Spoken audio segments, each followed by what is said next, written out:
We saw the Fellini film last Tuesday. It is not one of his best. It lacks a cohesive structure. You know, you get the feeling that he's not absolutely sure what it is he wants to say. Of course, I've always felt he was essentially a technical filmmaker. Granted, La Strada was a great film. Great in its use of negative imagery more than anything else. But that central cohesive core, you know, that must lead through an artist's work, leading from one to the other. Screaming his opinions in my ear. You understand what I'm talking about? Like all that Juliet of the Spirits or Satyricon. I found it incredibly indulgent. You know, he really is. He's one of the most indulgent filmmakers. He really is. Keyword here and is indulgent. Without getting, let's put it this way. What are you depressed about? Sublimating I missed my therapy. I overslept. How can you possibly oversleep? The alarm clock. Do you know the hostile gesture that is to me? I know, because of our sexual problem, right? Everybody online at the New Yorker has to know our rate of intercourse. It's like Samuel Beckett. You know, I admire the technique, but it doesn't hit me on a gut level. I'd like to hit this guy on a gut level. Stop it, Albie. He's spitting on my neck. You know, he spits on my neck when he talks. The most important thing of all is and you know something else? You know, you're so egocentric that if I miss my therapy, you can only think of it in terms of how it affects you.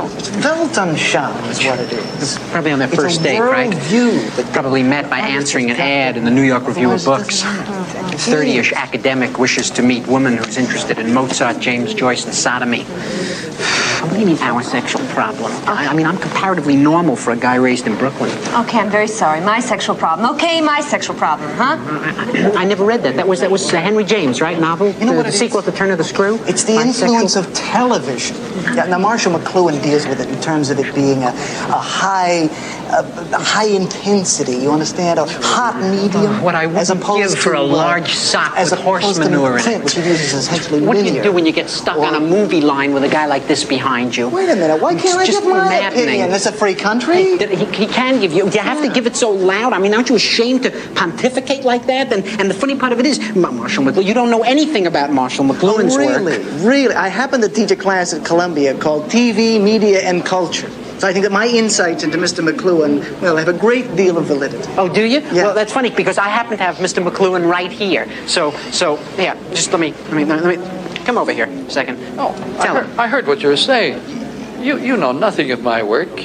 You mean my whole fallacy is wrong. How you ever got to teach a course in anything is totally amazing. Boy, if life were only like this.